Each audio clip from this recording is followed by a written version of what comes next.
Prepare yourself for the terror. The prison of madness, where few enter and none return. Welcome to Unsung Horrors. With Lance. And Erica. Leave all your sanity behind. It can't help you now. Welcome back to another episode of Unsung Horrors, the podcast where we discuss underseen horror movies, specifically those which have fewer than 1,000 views on Letterboxd. I'm Erica. I'm Lance. And before we jump into the movie that we're going to be talking about today, I did want to share some updates about The Strangler from a couple episodes ago. Mm-hmm. We actually had a woman reach out to us, Larissa, on Instagram. And she's been heavily researching Victor Buono, the star of The Strangler, for some time. And she actually shared some additional information about him. So I'm just going to read what she sent us in a DM verbatim here. And she said, unfortunately, Victor wasn't very fond of the two horror movies in which he had the lead, The Strangler and The Mad Butcher. I'm sure he had fun doing them since he was always very fun motivated when it came to the roles he took, but he was aware they were not great art. And he wasn't proud of them like he was on other projects of higher caliber. He didn't embrace these types of flicks and publicly barely mentioned them. Another reason he made them was probably because he had to take a lot of roles because of the money. He was a middle child and had two brothers, and their grandma lived with them, and they basically had two adopted kids as well. When his father went to prison because he had been involved in a mafia murder, Victor was just 21. I'm curious about the mafia murder. Yeah, Larissa, that's great. I wish I did more research on Buono's life to get. His life, it's its own podcast. So, yeah, for sure. That's a great subject to be studying too. Yeah, for sure. And she's also a good artist too. Oh yeah, on her Instagram. Awesome. She's got some great work on there. So she also wrote, he had to return from his university where he studied acting and be the breadwinner for the whole family. In the late 70s, he said there were several parts he had to take simply to support his parents. Also, he had an agent who was embezzling money around the late 60s. Ugh. So a main reason he accepted the role in The Strangler was because from the money he was able to buy a beautiful big house in Encino where he moved the entire family and where they lived the majority of the 60s. He also quipped it was because his name would appear above the title, which it does in the posters. Mm-hmm. She said, you two talked about that the movie was relatively tame in its horror aspects, and that is mainly Victor's fault. He was always a man with strong convictions and morals and didn't agree with several things in the script. Yeah. I've read the correspondence between his agent and the production company before filming started, and he requested over 24 changes. Victor let them take out implied necrophilia, and Kroll was also supposed to be impaled when he falls out of the window at the end. So we did talk about there might have been some implied necrophilia there, right, with the dolls. So yeah. And I did read too that Buono did specifically ask, the scene where the lady gets into the shower, mm-hmm, and he kills her, I think, with the stocking or something. But they wanted to actually show her nude. Right. And he did not want to be a part of that. Yeah. So they made a lot of concessions for him. So yeah. And then lastly, during filmmaking, he went on strike when they were supposed to shoot the nudity, like you just said. Mm. He walked off the set and the production had to be halted. That was expensive, and they gave in and took the nudity out. He did damage his reputation somewhat with that. I've read an interview with Bert Topper decades later about the making of the movie, and even though he did admit that he got along with Victor and he was good, he kept taking jabs at him and mocked his way of acting. Huh. Yeah. Yeah, that's very, very interesting. Yeah. So thank you again, Larissa, for sharing that information. Yeah, it's awesome. All right. So time to go in a very different direction. This episode, we're going to be talking about Ruggero Deodato's Dial Help from 1988. Her phone doesn't stop ringing. Hello? But now... Who is this? Jenny's made a very bad connection. Hello? And no operator in the world... What's going on? ...can help her. Some kind of sick joke? Dial help. Jenny! Through the streets of the city. On the subway. In her own bedroom. She's being stalked. Crazy. Completely crazy! Someone is invading her life, Harmon, sending her messages, where are you? Why didn't you answer me? killing her friends, and cutting off all communication with those who can help her. Dial help. Come on. In case of emergency, don't touch that dial. Whatever you do, don't go near the phone. Yes. Our first Diodato. Yes, probably our only one too, given the rest of his horror. Well, Washing Machine probably has. I didn't check the views on that. Yeah, I think he did Phantom of Death, still was under 1,000. I think Ballad and Blood. Have you seen that? I didn't finish it. Okay, we'll talk about Ballad and Blood. All right, so right now the film is available in Dailymotion on 2 parts. I did find a video for the title song, Baby Don't Answer, Yes. on YouTube, and the video was really great. And someone made a comment on there like, "Hey, this looks great. Where I've only seen like rips of this. Where'd you get this?" And somebody else commented that they thought that there was a Blu-ray release in Europe, which I didn't find anywhere. So I don't know how true that is. Huh. Unconfirmed. Anyway, if you want to watch it now, Dailymotion in 2 parts. And as of this recording, it has 420 views on Letterboxd. So a quick summary of Dial Help. English model Jenny is living in Italy, and she doesn't know how to take a hint from a guy, Marco, who ghosted her, and she stops at every phone in the vicinity to try to reach him. At one point, she dials the wrong number and ends up calling a now out-of-business love line. The telephone on the other end becomes infatuated with Jenny and starts killing anyone she cares about, including her fish, as well as anyone it perceives as a threat to her. Poor fish. Yeah. When that happened, I knew bad things were I know. gonna start. The dog makes it, though. Yeah. Ricardo goes back. That's I'm going to right. talk about how much I love Ricardo because Okay. he saved the dog. All the characters in this are worth talking about. They are so weird. All right, so getting into some of the film specifics. As mentioned, this was directed by Ruggero Deodato. He got his start working with Roberto Rossellini, later worked with Margheriti and Sergio Corbucci. So he had about 60 films as assistant director before he really started helming his own films. Mhm. And he doesn't consider himself a horror movie director, nor does he consider his cannibal movies horror movies, which I actually agree with. Like, I think cannibal movies, especially Cannibal Holocaust, are, yes, what you're seeing is horrific, Mhm. but they're in their own sort of genre, you know? Yeah, I agree. Like, they're not meant to scare you in any sort of way. It's more, he talks a lot about, in like, we'll probably talk about like the documentary about him, but he talks a lot about realism and how he likes to portray realism. And that's what a huge part of Cannibal Holocaust was for him. Like, he did a lot of research through like National Geographic and other stuff before really starting his cannibal films. Right. Yeah, that's what I remember reading. And he learned realism from Rossellini specifically. Mhm. But yeah, I could see that with Cannibal. I mean, like you said, he uses like real natives too, and the real culture and the real language and everything. So Yeah. I think he treated it more as like a learning experience. And he said he's not a fan of gore, which I get, but later in his career, he obviously turns to a lot of that. Yeah. And then there's the cruelty to animals thing, which is hearing him discuss it. Like it seems like all those animals were used and were going to be killed at some point by the natives. They were used as like I think the turtle he said was a wedding gift. Mhm. The crocodile and jungle Holocaust was eaten. Yeah, like they ate all of the animals that were killed. And obviously, I don't want to see it. Right.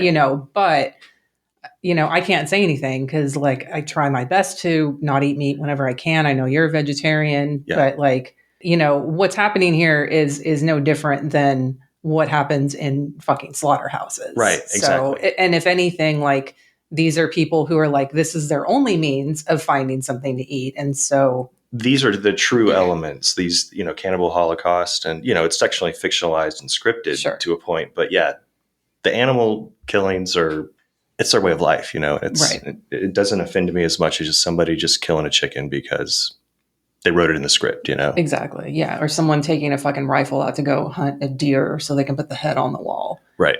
assholes. I'm sure most people are familiar with a lot of Deodato's filmography.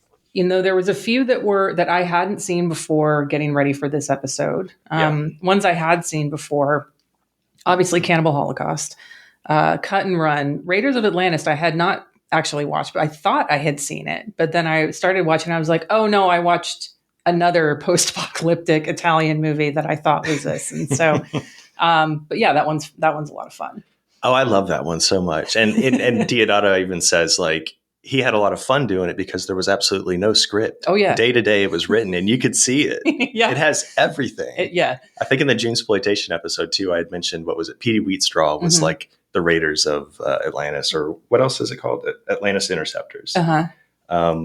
And the Hausu of like blaxploitation, because those three movies to me are just so wild and they have everything. Yeah. At least one thing will appeal to someone. Exactly. Watching this. There is something for everyone in that movie at some point. Yeah. Did you watch, have you seen his Barbarians movie? I didn't, because I saw that you had watched it and it wasn't streaming and there was a Blu-ray and I was like, I'm sure Lance owns this, so I'll just borrow it from him. Yeah, it came out last year from Kino. I bought 2 copies, one for me and my twin brother, Cody. Yeah, Peter Paul and David Paul. We watched the Barbarian Brothers movies all the time as kids. Barbarians was like our number one. I'm probably most familiar. That's my most like quotable Deodato film. Like I've seen that one the most for sure. And then they also had the Think Big movie, which we watched all the time. They did a couple more later, like Twin Sitters, which... That's going to be a weird Wednesday this month. Twin Sitters? Yeah. I've never seen Twin Sitters, actually. That'd be a good one to go to. There you go. We saw them in person when they... at Draft House, I don't know, this was like the early 2000s. They filmed, or they programmed Barbarians, and Peter Paul and David Paul were there. We got a little poster signed, and oh my God, we just totally twinsed out. Like it was... It was too much, but I love the Barbarians. I imagine so. Yeah, I wanted to watch it, so I'll just borrow the Blu-ray from you. Yeah. Let's see, Body Count, which I watched, I think last year or the year before. I like. Yeah, okay. It's okay. Yeah. Yeah. House on the Edge of the Park with David Hess and my favorite Giovanni Lombardi Radici. Not for everyone. That one's mean. It's very mean. And it's, that I picked that up from Severin with their Black Friday Nasty Bundle, which also included Ballad of Blood, Deodato's Ballad of Blood. Yeah. Okay, since you brought it up. Yeah. I watched about 20 minutes of it. I did not finish it. Yeah, it's exactly what the first 20 minutes is. I mean, it's... Oh my God. I'm glad I didn't finish it then. It's a movie I can't rate. It's one of those movies that it's just like, it's terrible, but it's definitely it's a 2016 movie, I think, or 15, and it's it feels like it, but it is so weird and bizarre and strangely edited and scripted that I kind of loved it. I'll try it again, but it's bad. I was very frustrated watching it. So yeah, it has that kind of cast and dialogue. Yeah. I mentioned The Washing Machine. We talked about Phantom of Death as well. Yeah, I just watched that. It was okay. I mean, Michael York is kind of overacting like he does a lot. Yeah. The whole cast is really, except for Donald Pleasance, who he's like asleep the whole time. Yes. And he's just basically like, I'm just going to play Loomis. I just want to catch the killer. Good effects, though. Good makeup and stuff. He does great face makeup on that one.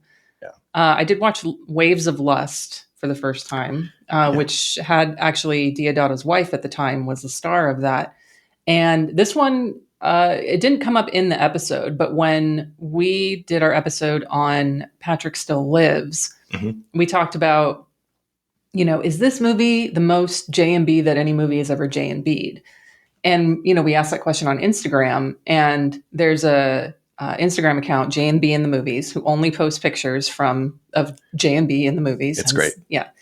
And so we actually asked them, and they said, no, it's probably Waves of Lust. And yeah, I think they're right. Oh, wow. There's a lot it's not so much like just bottles everywhere. It's that one of the main characters is just constantly chugging it. Like there's barely a scene without him drinking J&B. Is it John Steiner, the creepy kind of narrow-faced guy? Yeah. Yeah, he's great. Waves of Lust was good. I mean, it's more of a like sea-based thriller. It takes a little bit of a while to get going, but I enjoyed it. I added that one to my watch list, but I didn't get to it. Oh, I can send it to you if you want. Yeah, I mean, that's why I didn't get to it. Okay. I was like, there's a lot of porn sites popping up when I search this. Weren't they already bookmarked? Well, some of them, like, I still have that bookmarked. So Deodato's other cannibal film, Jungle Holocaust, aka Lost Cannibal World. I watched that one for the first time, I think, a year or two ago. It has a child kill in it, that's why. But Yeah, I did note that. Yeah, I had never seen it either, and I watched that a couple weeks ago. I like it. It's good, but when you compare it to Cannibal Holocaust, it's like it's not on that level. Yeah, it's still about like cannibalistic Stone Age era natives. A lot of the same kind of scenes and stuff with animal cruelty and you know they're cannibals. Yeah, I just love how Deodato just comes out swinging like for his first like real horror movie. Yeah, because that's like groundbreaking. And then finally, I know you watched this one too. Live Like a Cop, Die Like a Man. Yeah, It's okay. yeah. I felt like the script was written by Fernando de Leo, who did, you know, Fistful of Dollars, Django, Caliber 9. Yeah, I mean, he's got plenty of his own great Director, yeah. Cleatio Tecci movies. But I feel like the script was a little too much for Deodato to handle. Yeah. And, you know, a lot of his movies that he just nails and or you think of Deodato are the ones that he writes for the most part. Yeah. This one, like, I mean, I kind of like the cops, like what assholes they were, but they like, I usually like to root for the assholes and I don't want to root for cops. So, except unless it's like Franco Nero or Maurizio Merli, like that's pretty much it. Speaking of Franco Nero, I have to applaud Ruggiero for almost, I guess, contributing to making Franco Nero famous. Yeah. Because he found or he suggested Nero to Corbucci for the Django. Yes. So he wanted, who did he want? He wanted Mark Damon. Is that who it was? And Deodato had worked with Nero before on a Margaretti film, and he suggested Franco. And Corbucci was kind of hesitant at the time. Yeah. But he asked his wife, who's like, are you fucking kidding me? Like, ask anybody. Ask any woman specifically, but ask any man. Like, he's got the look. Oh, yeah. Cast him, Sergio, please. And that was all because of Ruggiero. I wish Deodato did a Western. Yeah, I would have liked to have seen that. Yeah, because he did a comedy Western called In the Name of the Father in 1969, but it's a comedy, and what he does with his Holocaust films and all the elements and realism and what he contributed to Django, like the dragging the coffin was apparently his idea. I don't know. All the mud, you know, keeping the mud, the town real muddy. I think he could have nailed like a revenge Western. Totally. You watched one of his actual first directing films, Yeah, Phenomenal and the Treasure of Tutankhamun. How was that? I mean, I had fun with it. Like, I enjoyed it more than, you know, some of his other movies. It's basically a 007 ripoff. Oh, okay, yeah. I think this, like a studio, you know, he was hired for this job and he went out to film it just to kind of get experience as one of his first own directorial debuts. I think it was after Gungula. Might have been his first feature with Kitty Swan. Yeah. But it's like a globetrotting crime adventure. Phenomenal is barely in it. He's like this masked, have this like a black stocking on his face that, you know, no eyes are cut. You know, it's just this, he looks like a giallo killer. Sweet. But yeah, it's fun. I had fun with it. Okay. All right. So we kind of mentioned about Deodato's films being better when he writes them himself. He did co-write Dial Help along with Joseph and Mary Cavara. This is their only collaboration together, though. This was edited by Sergio Montanari, who also did Revolver, Django, Star Crash, Kotze's Hercules, Lance's favorite. Yay. And a film that we covered on a previous episode, Spider Labyrinth. Oh, nice. Yeah. Cinematography by Renato Tafuri, who also did Stage Fright and The Church, Michele Soave's masterpieces. Yes. Well, and Stage Fright more so, but I love them both. I do like Stage Fright better. Yeah, that's the right answer. And then the score we mentioned last episode by Claudio Simonetti, or Goblin. And he also did the opening song You're not Baby don't answer. Baby don't answer the telephone. I mean, my favorite part of that. I mean, this score. Let's just say it up front. It fucking shreds. it's fucking heavy. It has like crazy 80s electric guitar solos going on, double bass, drums. I mean, it has everything you want from like an 80s album. I mean, overall. Yeah. My favorite part of that opening song, though, is that spoken word ending. Yeah. It's like, the Vincent Price and Michael Jackson's Thriller. Mm-hmm. No one's safe in their solitude. You can't even stay at home. Danger lurking everywhere, even on your telephone. I mean, it's so good. But yeah, I love this score. Yeah, this is why it needs a proper release. Plus, with the For sure. soundtrack as well, that would be fantastic. So we've mentioned a few facts about the production itself, and a lot of that came from a documentary called Deodato Holocaust. And one of the things that came up in that is that, he got to choose his cast for this film, which isn't always the case. Usually producers have a lot of say in that. And he actually rejected Uma Thurman for the role of Jenny. Yes, I found that very interesting. Yeah. I mean, Charlotte is perfect in this because she is so very dumb. She is very dumb. I mean, and actually, I think there's a lot of scenes too where, I mean, the whole time you're thinking is like, why is she doing this? Like, why doesn't she yell for help? There's a lot of what's going on here. Yeah. But that's the whole tone of the movie. It's so weird. And I think she just nails her reactions and her emotions perfectly. Yeah. Like, she knows the character. She knows she's dumb and doesn't make sense. And she just goes for it. Yeah. I'm dumb and I know it. Yeah. And then there's also the book that Lance got for me for my birthday that you also have. Yeah. And so the book is primarily about Cannibal Holocaust, but there is a little bit on this book. There's a very short review about it. And then there's a long interview with Deodato in the beginning, but most of that is about Cannibal Holocaust. And there's literally like one small paragraph about Dial Help. Yeah. But he does at least say in that he calls it a delicious fantasy, and that hard horror is not really my genre. But, he does have this sort of fondness for this film. Like, he does really enjoy what it is. I mentioned who the cinematographer was on this already, and what I thought was interesting, an interesting comparison in the review in the book was comparing it to a late 80s music video. For sure. Because it definitely has that like hazy look to it. It feels like every scene, especially Jenny, played by Charlotte Lewis, whenever she's just doing anything, and usually some sort of rock music will kick in. It'll be silent. It's like the setup for any 80s music video. Mm-hmm. The girl gets off a train and Welcome to the Jungle starts. It's just like it feels like a music video. Yeah. One thing I did want to bring up about sorry. the production was the location Yes. that was in Deodato Holocaust, the documentary where he said that it was shot in a hotel in LA, the same place where Pretty Woman was filmed. That's right. Yeah, I remember Which that. is interesting. He seemed very excited about that. Yeah. That link. I'm like, that's the 6 degrees of separation you're gonna die on hill there. Okay. And then he talked about Richard Gere for like 30 minutes. It was really weird.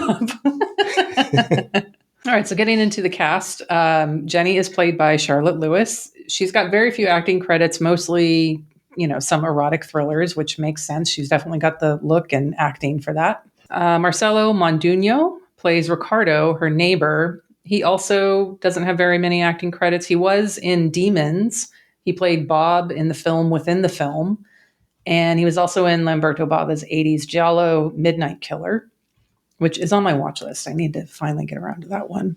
Then Mattia Bragia is Mole, which, I mean, I was like, is it supposed to be mole? But I'm like, no, that's like that Spanish or that Mexican sauce. Anyway, it's Mole, and he's her phone worker friend. Yeah, he's a keyboard player / telephone company operator / philosopher. Yeah, he's got a lot going on. These characters remind me a lot of the ones in Mirage, who have like all these kind of weird layers to them. It's like no one's just X. Everyone is like XYZ kind of thing. Yeah, no, that's a good comparison. And then Carola Stagnaro is Carmen, the photographer. She was also in Argento's Tenebrae and Opera. And then the biggest name on the cast is going to be William Berger. He plays Professor Irving Klein. He's literally in one scene in this movie before he dies. It's a great scene. It is. He was also in Spider Labyrinth, mentioned before. Keoma, Sabata, If You Meet Sartana, Pray for Your Death. Face to Face, Kotze's Hercules, Django Strikes Again. And then one I wanted to mention, because Lance, I think you should watch this one, called Day of the Cobra, which is starring Franco Nero and Sybil Danning, directed by Enzo Castellari. Mainly because I know what a big fan you are of songs written for movies. Oh. This has a song, it opens the film, and it's, how does it go? I'll insert the audio in it, but it's like, I don't give a damn, I am the Cobra. Dun, dun. Oh, shit. Yeah, it's great.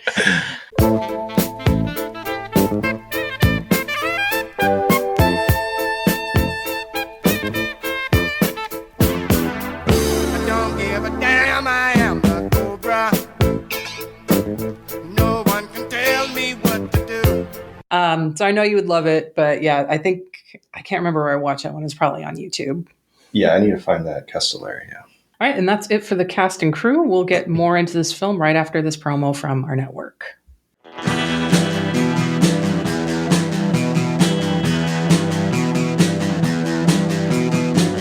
You're listening to the Prescribed Films Podcast Network, home to hundreds of hours of free podcast entertainment. The shows on this network all have a common goal: providing you with the best discussions about movies and other forms of entertainment media.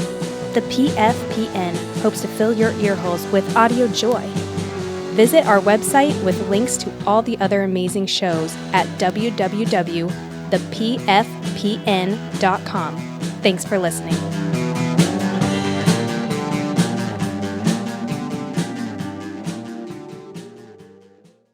All right, Lance, first question.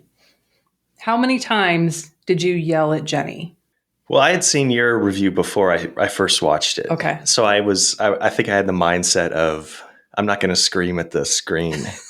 But I mean, yeah, internally, I probably yelled probably about half a dozen times. Yeah.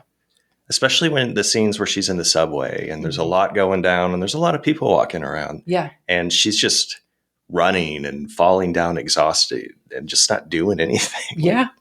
Like just yell, tell somebody. She's so frustrating, but she's so good at being frustrating. She is. I mean, there's a lot of scenes. There's especially a scene where you first meet Mole and her photographer agent Carmen at a party, and then they all kind of climb into this convertible and drive home to her apartment to drop her off, and they're all just kind of like bantering and riffing on each other and, you know, acting dramatic. And that whole scene is like feels very real and very, I was like, you know, this Charlotte Lewis has got something. I think Deodato made the right decision with her. Yeah.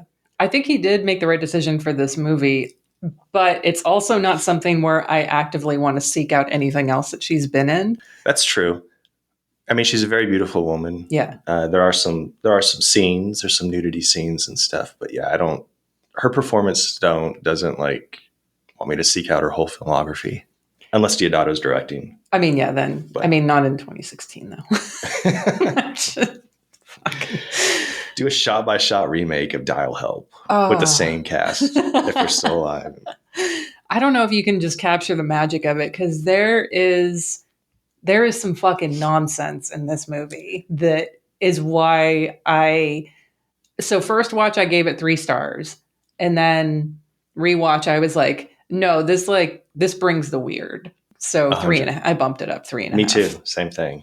But like, first and foremost is the fact that Jenny can't stay away from the phone, even though she knows this is the source of danger, no matter what. And like, I yelled at her. Like, first time, I didn't yell as much the second time because I had already gotten my yells out the first time I watched it. But like, she's literally told, like, stay away from the phone. And then we'll talk about like the airport scene where like she gets a call over the speaker and they're like, oh, you've got a call at the fucking information desk. And she's like, oh, what's my phone call? And I'm like, you literally already know that the phone is the problem. And like, she even says it like the phone wants to kill me or something. And like, she gets home and she's sitting on her bed and her phone's been unplugged. And this is after all these traumatic things have happened to her. And she's like, oh, I should plug my phone back. I'm like, fucking. I feel like this has, it's some of the scenes like that where it almost feels like, I don't think she's just stupid. I feel like the phone and this negative energy, this force coming from the phone is controlling her in a lot of aspects, just like how it controlled Ricardo to almost jump off the terrace. Yeah, there is that element of it being able to put people in a trance, like with Ricardo, and he does it with her as well in like another ridiculous scene where it puts her in a trance and she puts on all this lingerie and then starts like before she gets in a bath, she puts on her best lingerie. Oh yeah, best lingerie, and then she's rubbing the phone all over herself, and the scenes like that where I'm just picturing Ruggiero directing her and saying to her, like, fai l'amore con il telefono, Charlotte, make love to the phone, it's just like, I mean, oh my God. And then she's writhing around with the phone, and then she gets in the bathtub and like the water is green for some reason, I'm assuming. Must be a bath bomb. I hope that was a bath bomb or a bubble bath or something, but she's writhing around in the bathtub, and then she wakes, she gets snapped out of it by Ricardo. And she gets out, and then the phone like smashes through the glass and like goes into the tub, which, I thought the phone spirit was in love with her. So why is it trying to, I guess it got mad at her for like breaking the fantasy or something. Yeah, maybe she did. Yeah, she didn't go all the way and he's upset. Maybe. I don't know. That scene though is insane. There's another scene too where the phone like literally fucks her. Yeah. And with like the wind blowing, I'm not going to lie, it's hot. I'm as turned on as Jenny is watching this. But then there's no like resolution to it. It's just like it's happening, and it's, the wind's blowing, she's rubbing the phone all over her. And then you just cut to like Ricardo in the library. Yeah. And then the next scene, it's like her looking for Ricardo. It's like, how did she wake up and snap out and realize, what am I doing? Or I wish there was a conclusion to that scene. Did she wipe the phone off after she was done? Yeah, did she clean up her mess? Is that why she pulled the phone out later? Because she realized she didn't clean it? I don't know. I mean, like the scene where she's in the bathtub too, though. It's frustrating because like, I mean, I know she's in a trance or whatever, but Ricardo, I mean, he's got to be the guy to like investigate and figure out the problem because she's clearly not smart enough to do it on her own. But, I'm frustrated at her. Like, Ricardo is in the kitchen making you PB&J sandwiches. And, later when your apartment catches on fire, he goes back to rescue his dog. Ricardo's a stand-up guy. Maybe you should give him some more attention. I mean, she finally does at the end. Right. But like up until then, I'm like, anyway, I wanted her to like see Ricardo for the good guy that he was much sooner than she did. Yeah, and I was trying to figure out like, because the whole concept of this movie is obviously weird and dumb. I know, but when you like take a step back and like I did, you kind of realize that it is kind of groundbreaking, where you get this inanimate object and it becomes a serial killer, more or less. And I think it opened the door to like a lot of, you see that a lot with like low budget DIY filmmakers nowadays. Yeah. Carousel, Rubber, which you've seen, I think. Yeah. There's a movie called like Killer Sofa. I've never seen it. So I'm just assuming that the sofa kills people by itself. Like it's a cherry from Pee-wee's Playhouse, but it just eats people. But yeah, and I feel like maybe that's why Deodato was so like compelled and drawn to this story, and he has a fond memory of making it because it is so original and so absurd. Yeah, that I don't know, you fall in love with it. Yeah, I think my absolute favorite of this though, or I don't know if you can call it a character, but the phone is my favorite character, especially when it starts moving by itself. And it has the point of view. Yes, the point of view shots. It goes upstairs. They're my favorite one of that though is it's at the photography studio, and there's this one like it's shot and it like seems to almost like peek around the corner. Oh my god, I laughed so hard. Yeah, that whole point of view, and even like, the people like Ricardo losing control, that reminded me of a lot of the Nightmare on Elm Street sequels, like how everything is just, nothing really makes sense. And these characters are, walking in their sleep more or less. But the point of view too, like that humorous aspect, almost, it just reminded me of the sequels, mostly like part 3. I can see that for sure. Yeah, but I do love the whole concept of the phone. Like, at first, I felt like, oh, this is way more effective in the 80s because everybody has landlines, and when you need help, you call for help. That's your only kind of source. If you're alone in a building or you're somewhere, you need the phone. And if the phone's trying to kill you, it's a scary situation. Yeah. And then I was like, no, it's still kind of effective, right? But right now, it'd be cell phones kind of like, taking over people, or the internet is just kind of running everybody's life. So the whole concept, I was just, like you said, the first time I watched it, I was like, okay, I can get over like all these dumb aspects. But the second time I watched it, I realized how weird it was and it was going. Yeah. And it does it so well that I had to bump up my rating too. Yeah. I mean, so you mentioned earlier that you thought maybe like she was being compelled to plug her phone back in or to keep using the phone by the phone itself. And I don't know if I'm giving too much credit here, but my thought of it was sort of mirroring the way that kids are today and how they're anchored to their phones and like they literally can't like live without them. And she seemed to me to be that kind of person, especially in the opening where like every scene was her stopping at a payphone to try to reach Marco. Right. Which also I thought was like a missed opportunity for a really good gag where she'd call like Marco, Marco, and then the other line didn't say Polo. Polo. I love you, Jenny.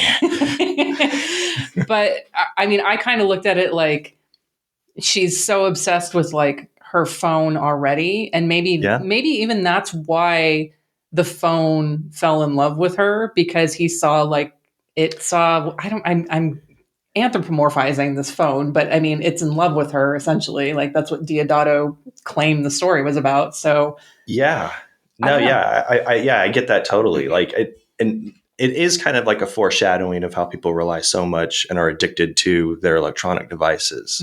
And you do get that from Ginny. Like, I'm so obsessed with getting a hold of Marco and talking to him and hearing his voice and just connecting with him that, no matter how scary the phone is, I need to plug it in. Yeah. Like that is the drive.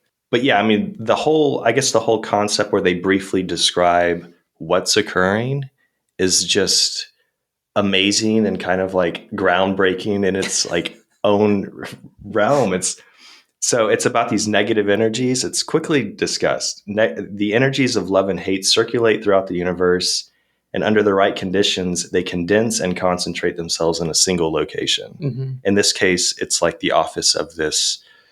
I guess it's like a love line, like you said, but it's also for like suicidal and lonely people to call. Yeah. So there's a big heart on the wall and it says loneliness does not exist, and trust your heart to us. Yeah. So I think it's just for like anybody who's lonely to call in.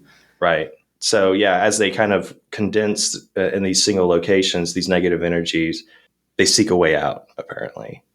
And they can be so powerful as to seduce the person who has liberated them and need to find where the force is coming from in order to like shut it all down or something. Yeah. So it has this really great idea in the supernatural element. And even though it's just briefly hinted on, and that's, where Professor Klein comes in, that's what his job is just tell them quickly in an airport before he blows up literally. I feel like this force is infatuated and latched onto Ginny, maybe because she is so lonely, because she's trying so hard to reach Marco. And that's kind of like the job of where this office was. And it could be like 20 years. Because like when the cleaning lady goes in, she's like, oh, this phone hasn't rang in like 20 years. And so it could be this pent up energy from the phone and her accidentally calling the wrong number at the, like the sort of perfect storm of coincidences that happen that, and she happens to be extremely lonely and trying to constantly call kind of thing. So I think it's just a sort of perfect storm of elements that lead it to fall in love with. Yeah, and then the ending, which, we're kind of hopping all over the place like we usually do, but the ending, it almost feels like she's saved because Ricardo's fighting so hard to save her in the end. So like love triumphs these negative forces. How dare you? Now you're making it sound like a fucking Insidious, or what's the dumb one with the Warrens, the Blumhouse movies? With the what? The couple that they exorcise all the ghosts, the Conjuring movies. Oh yeah. Anyway, those are all like, they all end with like, love can fucking overcome everything. Fuck you movies. So yes, Ricardo came in and he saved the day because he's a good guy. He saved his dog. He saved Jenny. I'm going to leave it at the dumb ending of her just calling again and saying something like, you're free, or something like, I love you all. Yeah. You're free. And I'm like, oh, fuck off. Come on, movie. Like, that's how you resolve this? And the phone, like the voice on the other end's like, thank you. Thank you, Jenny. And then a shitload of like doves and pigeons fly out the window. Right. And I'm like, were the pigeons? They were doing the calls. Like they were calling her. And that's how, like they were now they're the ones that are carrying the evil force. And she just opened the window and it's spreading all over the place. Yeah. Yeah. But Ricardo's character is great. I know you said you liked him, but there are so many weird characters and performances in this. Yeah. There's the bar owner. Yes. Who's a scene stealer, played by Cyrus Elias. Mm-hmm. Elias. That's where she goes to and dials. She's trying to call Marco all over the city. She stops by this place, and that's where she dials the wrong number. Yeah. That's where it all starts. And this guy's just like talking to himself. Break bottles, break the telephone. The young kids of today, what do they want? And there's a scene where later in the movie where he's eating a cookie and Ricardo's like, where is she? Where's Jenny? So maybe she's screwing somebody else. I don't know. He's great. And then Mole, I really liked Mole and his philosophy, acting as the philosopher. Yeah. He's just excited energy all the time. He really fucking loves coffee. Everybody in this movie does. There's a lot of coffee in this movie. Which I guess it takes place in, where is it, Rome? Or where is it's Rome. So, I mean, I get it. Yeah, they love their coffee. So. Yeah, and then there's one more guy I have to point out is the fireman. God, yeah. Oh, shit, I forgot about him. So her place catches on fire. Ricardo saves the dog, which is great. Saves her, saves the day. So her place is destroyed, and this creepy fireman, it's like a minute scene. He's like, well, where are you going to go? What are you going to do? She's like, oh, I don't know. He's like, well, you can come to my place, put out my fire. Basically, it's just like, what? Why is that in there? And why do I love it so much? So good. But a lot of, we've got great characters, but a lot of them die. So do you have a favorite death in this? So I loved Professor Klein's death a lot. Mm-hmm. He has a pacemaker. It's a short scene. He's the one who basically tells them about the negative energy because he's like this new age professor. Yeah. And she gets a phone call at the airport. Obviously the phone is now, the force is released because she answered the phone. And his pacemaker blows up. Yeah. And like these, like it's a great scene. Like these like giblets, like these gizzards just kind of like throw out, just shoot out of him as he's laying on the floor. That one's probably my favorite. I have a list of kills, but I think that one was like, when that one happened, it was like in Black Cat when that lady's torso burned. I was just like, arms up. Give me some more of this. I think that one's probably my favorite too. Close second though is the rapist in the subway who gets pelted to death by coins from the payphone. Yes. That's a good. I wanted it to be more gory, but going back to what Deodato wants. Yeah. If you really got pelted to death by coins, it probably wouldn't be that gory because you'd probably just have a bunch of bruises on you and like maybe a few impale you. Right. But like, it wouldn't just be like, you covered in blood and just a fucking wreck. I guess. It looks good. It has some gore, but it's very subtle. But that dude who played the rapist, that guy was born to play a rapist in a movie. Oh God, yeah. The minute you see him, like even when he's just going the opposite way, the first time you see him, you're like, like that dude. Sex predator. that would have been David Hess's part. Like Yeah, that dude is gross. Yes. And he gets it. Yeah. I also like, I mean, the hanging of Carmen in her studio was good. I think the cleaning lady got hanged as well. In the beginning. The beginning. That was weird because it looks like they used a dummy for her. I couldn't tell, but like it kind of shoves her, the force like throws her into this locker. Yeah. She gets strangled and then the dummy goes into the locker, which Jenny discovers later. One thing I do really like, going back to Carmen's, is the callback to Raiders, which apparently Deodato just loves this gag. Yes, and it works. Yeah, it's so if you've seen Raiders, and Deodato has actually said this is his favorite scene from Raiders, is where they discover a body that's been hanged, but before you see it, you keep hearing this song skipping. You go in and there's a body that its feet are hitting the jukebox, making the song skip. Yeah. And he does the same thing in Dial Help. Yes. Loved it. Yeah, that was a great callback. Yeah. And then I guess another kill is Mole getting electrocuted. Yeah. And he has his face smashed through a window after he gets electrocuted. So little deep red callback there, I guess. Yeah, there is, now that you say that, there's a great kill scene in Phantom of Death where there's a lot of throat stabbing in that movie. Yeah. And a lot of blood just spraying, kind of like, what is it, Lone Wolf and Cub. But there's a great, they're very Italian kills because there's a lot of smashing the heads through windows and stuff. And it's not like the killer doing it, but it's the victims in such, state of like shock. They throw their head through a window. Yeah. So I always love when that happens. Yeah. Also RIP to Jenny's fish. Yeah. She gets home, and this is early in the movie. She gets home, she picks up the phone. It's making just weird noises on the other end. And she hangs up, and then she just talks to her fish in the fish tank for a second, and she kisses the fish tank. Yeah. And apparently phone thing guy does not like that. And so it electrocutes or boils. Yeah, it does some sort of something. Yeah, I mean, it cooks the fish in some. And if you look at the tank, maybe it's just me. Cody and I had two little goldfish when we were young that lived for a couple of days. They were named Goldie and Gus. But as soon as I saw that fish tank, I'm like, she needs to clean that water. Yeah. Maybe that's why they died. Maybe. But no, when she kisses the fish tank, I was like, that's cute. Those are her pets. Yeah, but she actually killed them because she kissed the fish tank. She did.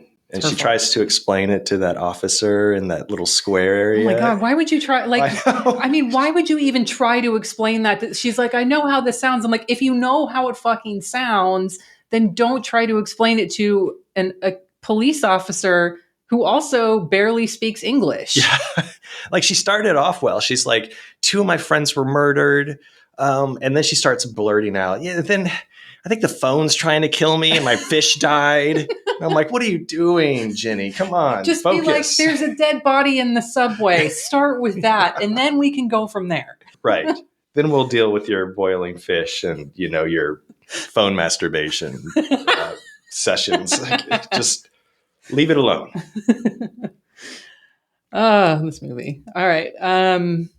Anything else you got that you want to? I did. Yeah, there's a quick scene too. After the fire, they go into this bar, and she still has her lingerie on straight after the bath scene, and she just has an overcoat over it. Yeah.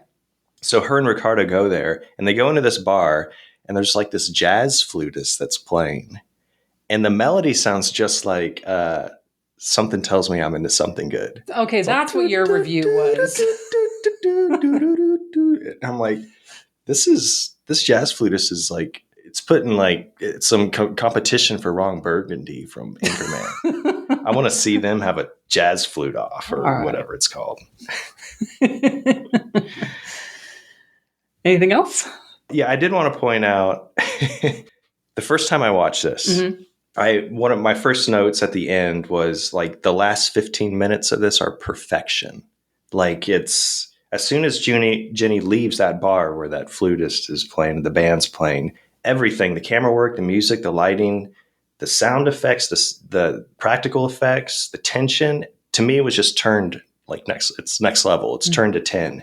And then on a weird rewatch, I was like, you know what? This thing just starts at fucking 10. Like, this is, that's why I gave it a higher rating. I'm like, from the start, it's the weirdness overload is too much to take for most people. Yeah. So I've seen some reviews. I think Adam actually reviewed it. He did, yeah. And I think he said, like, I don't know if I'll rewatch this again. Yeah. I would.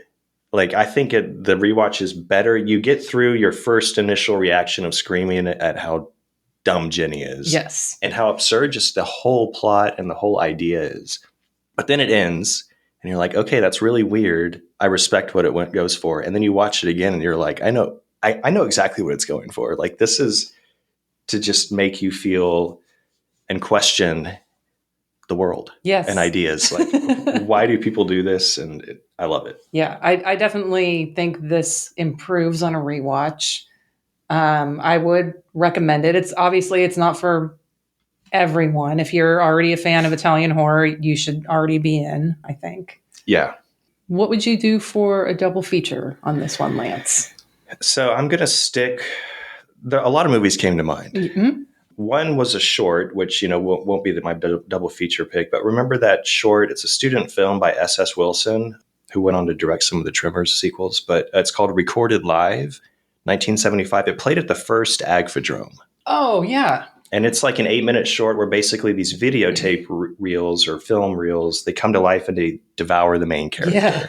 And there's a scene in Dial Help at the end where, Jenny's like tied up by film and cords and stuff like that. So it kind of like, and then like the film starts typing out letters and stuff. Yeah. I think like that would be great, just like in the middle of the two. Yeah, because I was reminded of that a lot while watching this. But I'm sticking with the wild concept of an inanimate object coming to life, one that you would least expect to be a killer. So I have to go with Deathbed, The Bed That Eats. Sick. 1977. Written and directed by George Barry. I think the title kind of says it all. You know exactly what it's about. It's like, I'm sure we can guess what Killer Sofa's about. Yeah. But I'm pulling from Letterboxd. At the edge of a grand estate near a crumbling old mansion lies a strange stone building with just a single room. In the room there lies a bed, born of demonic power. The bed seeks the flesh, blood, and life essence of unwary travelers. 3 pretty girls arrive on vacation, searching for a place to spend the night. Instead, they tumble into nightmares and the cruel, insatiable hunger of the bed. I love this movie so much. I know this is like, you're either like a huge fan of this movie or you're on the other side of it where you're on like the riff tracks or whatever side of it who are like, oh, it's, it's one of the best, so bad it's good. No, it's genius. It is. And this is before, like, I do think Dial Help has like some groundbreaking elements, but like this might be the first inanimate object, especially something so stupid like a bed. And I guess I'll throw out like the Cars and stuff, killing movies. And stuff. Like Christine. But this is 1970. Is that what I said it was? Deathbed? Deathbed, I think, is 77. Okay. So, yeah, there might be like the Car might be earlier, but yeah, I first saw this at Terror Tuesday in 2018 and I fell in love with it. It's on YouTube, but there's a Blu-ray from Cold Epics. I think Vinegar Syndrome might sell it. Their partner labels, but I'm not sure. I'm not sure where I got it. I have it though, but I don't remember where I got it from. Yeah, I looked at the special features and it has like great like behind the scenes stuff, audio commentary from the director, George Barry and Stephen Thrower. So yeah, Deathbed, The Bed That Eats. That's perfect. What's yours? So I was thinking more in I obviously the inanimate object one is great. I think Adam even brought that up in his review too. But I was thinking along the lines of just go for like a phone murder double feature. And there's a lot to pick from that's kind of its own subgenre within horror almost now, like 976 Evil, Party Line. There's, you could even look at something like When a Stranger Calls or Black Christmas, where like phone calls are playing an integral part of like what's to come. Or even there's I know you don't like J-horror very much, but Pulse from 2001. Yeah. That's more like the internet like thing. Yeah. But, it's kind of similar. Yeah, definitely it could go like that, especially in modern age too. There's Call Me from 1988. There's this one that I watched that I was thinking, I might pick this, but I wanted to watch it first. It was called The Phone Call from 1989. And it's about a guy who calls a sex line on purpose, not on accident like Jenny did. But he dials the wrong number. He gets the male for male instead of male for female. And this is 1989. So, of course, he gets upset because the guy he's talking to has a very feminine voice. So he thinks he's talking to a female for a little bit, and they start the conversation. And then he realizes, like, oh, this is a guy I'm talking to. And he gets really upset, and he says some awful things to this person. So that guy starts stalking him and basically demanding an apology. So it's got the element of like, kind of like the stupidity level. It's like, if you just fucking apologize, like he asked the first time he confronted you, none of this shit would have ever happened, but he doesn't. Just like Jenny, who you're like, just stay away from the phone. Right. But that's not my pick. It's okay. Like it's not super great, but anyway, so I ended up picking another one. This was one of my Junesploitation movies from last year, Murder by Phone, aka Bells, from 1982.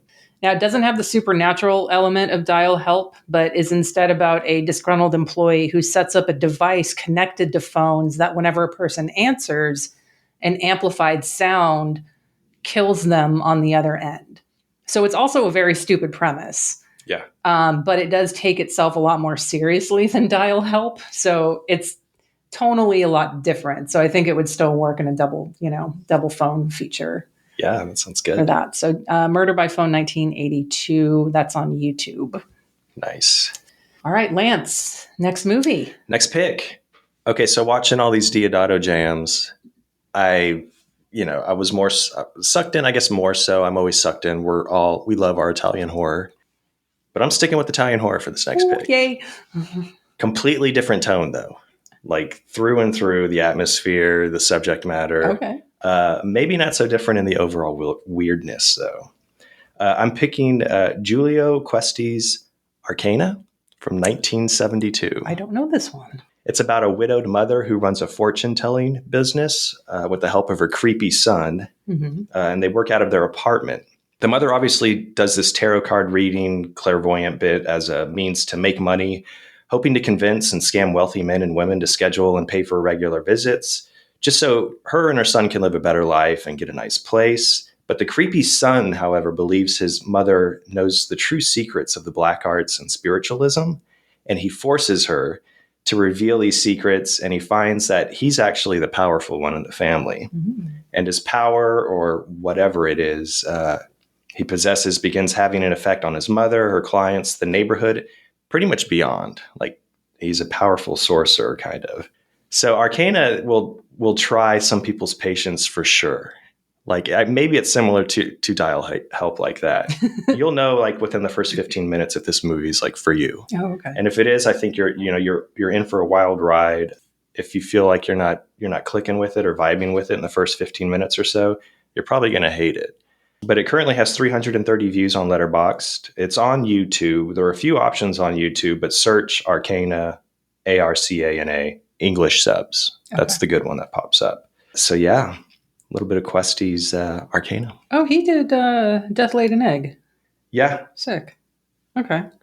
Yeah, there's some good movies to join to watch along with it. I think this was like his third and final film, maybe feature film. What was his other one he did? Django Kill, If You Live, Shoot. Yeah. I think those are his... We'll get into his filmography. Yeah. But no, this is... Nice. Okay. Oh, Laird gave it 4 stars. Oh, yeah. I mean, I trust Laird more than you, because you gave like 5 stars to Doll Man, so... I gave 4 stars to Doll Man. Fine, whatever. 4 stars to Doll Man. It's justified. Anything under 4 stars for Albert Pyun's Doll Man just doesn't make sense. Whatever. Erica. All right. If you're not already, you can follow us on Instagram, Twitter, and Facebook, all at Unsung Horrors. You can follow me on Letterboxd, Twitter, and Instagram at Hex Massacre. You can find me on Letterboxd, Twitter, and Instagram at El Shaibi. Thanks everyone for listening, and be wary of your phones. See you next time. Bye. Bye.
Hey, it's Death by Video. I'm Phil. I'm Kit. And I'm Graham saying welcome to our podcast full of merry movie mayhem. Ever wonder what an Irish kung fu movie would look like? It's called Fatal Deviation, and we covered it. Ever wonder what a movie about 1,000 cats would look like? It's called Night of 1,000 Cats, and we covered it. And it stars Hugo Stiglitz. Listen to Death by Video to hear us discuss and dissect some of the weirdest, wildest, and wackiest films ever made. All this and more on Death by Video! Woo!